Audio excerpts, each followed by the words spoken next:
ఒకప్పుడు ఒక మారుమూల గ్రామంలో రాము అనే 24 ఏళ్ల యువకుడు ఉండేవాడు. రాము ఎప్పుడూ చాలా ఆందోళనగా ఉండేవాడు.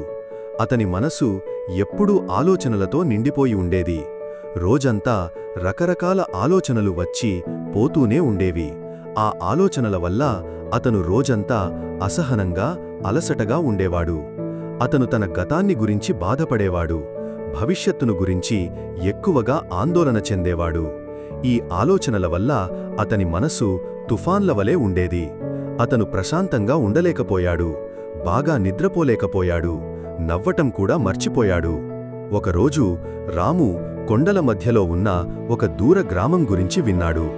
అక్కడ ఒక జ్ఞానవంతుడైన వృద్ధుడు ఉండేవాడని అందరూ చెప్పారు. ఆ వృద్ధుడు నగరంలో ప్రసిద్ధ మానసిక వైద్యుడుగా పనిచేసేవాడు. చాలామందికి సంబంధించిన సమస్యలను పరిష్కరించి వారికి మనసులో శాంతి ఎలా పొందాలో నేర్పించాడు. ఇప్పుడు వృద్ధుడై నగరంలో బిజీ జీవితాన్ని విడిచి అందమైన సొంత గ్రామంలో నివసిస్తున్నాడు. సందర్శకులకు సలహాలు ఇస్తుంటాడు.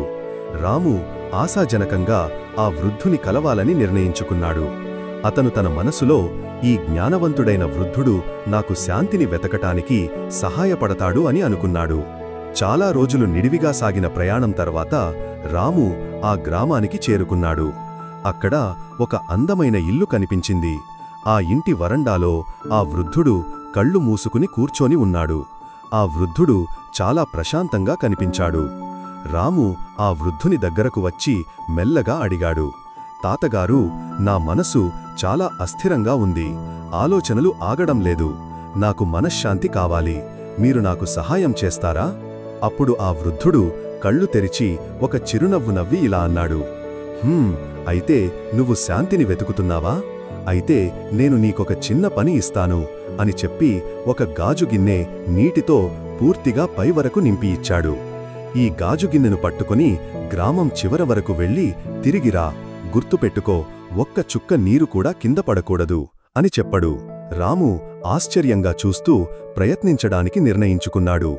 జాగ్రత్తగా గిన్నె పట్టుకుని నడవడం ప్రారంభించాడు. రోడ్డు చిన్నది మరియు బిజీగా ఉంది. కొందరు నడుస్తున్నారు, కొందరు పరుగులు పెడుతున్నారు. వ్యాపారులు వినియోగదారులని పిలుస్తున్నారు. కుక్కలు అరుస్తున్నాయి. కాని రాము వేటిని పట్టించుకోలేదు. అన్నింటినీ వదిలిపెట్టి గిన్నెమీదే తన దృష్టి పెట్టుకున్నాడు.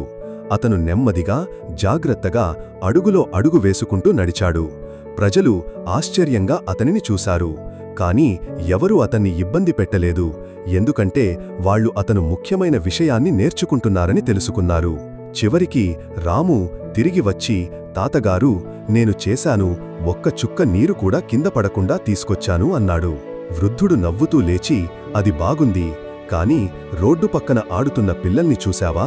కుక్కర కేకలు విన్నావా అని అడిగాడు. రాము ఆశ్చర్యంతో, లేదు, నేను కేవలం గిన్నెమీదే మాత్రమే దృష్టి పెట్టుకున్నాను అన్నాడు. వృద్ధుడు చిన్నగా నవ్వి, ఇదే రహస్యం. నీలో ఎప్పుడూ ఉంది, కాని నీకు అర్థం కలేదు. నీ మనసు ప్రస్తుత క్షణంలో ఉన్నప్పుడు భయానికి, గందరగోళానికి, అదనపు ఆలోచనలకి స్థానం ఉండదు. నువ్వు కేవలం నీటిని గురించి మాత్రమే ఆలోచించావ్. ఆ సమయంలో నీ మనసు పూర్తిగా శాంతంగా మారిపోయింది. గతం గురించి బాధపడలేదు. భవిష్యత్తు గురించి భయపడలేదు. మెల్లగా రాము అర్థం చేసుకున్నాడు, ఇదే అతను వెతికిన శాంతి అని. శాంతి మనకి బయట ఎక్కడో దొరికేది కాదు. అది మన మనస్సులోనే ఉంటుంది. మనం ఎప్పుడైతే ప్రస్తుత క్షణంలో జీవిస్తామో అప్పుడు శాంతి మనలోనే ఉంటుంది. రాము తల వంచి మెల్లగా అన్నాడు, తాతగారు, ఇప్పుడు అర్థమయ్యింది. నా మనసును ప్రశాంతంగా ఉంచాలంటే నా ఆలోచనలను వర్ధమానంలోనే ఉంచాలి. అప్పుడే నిజమైన శాంతి వస్తుంది. వృద్ధుడు మరలా నవ్వాడు. సూర్యాస్తమయం అవుతుంది. పక్షులు గూళ్లకు తిరిగి వెళ్తున్నాయి. రాము తిరిగి ఇంటికి బయలుదేరాడు. ఇప్పుడు రాము ఆ ఆందోళనతో ఉన్న యువకుడు కాదు, అతను మారిపోయాడు. మీకు ఈ కథ నచ్చితే లైక్ చేయండి, మీ ఫ్రెండ్స్కి షేర్ చేయండి. ఇంకా ఇలాంటి మరిన్ని కథల కోసం మా ఛానల్ను సబ్స్క్రైబ్ చేయడం మర్చిపోకండి. Thank you.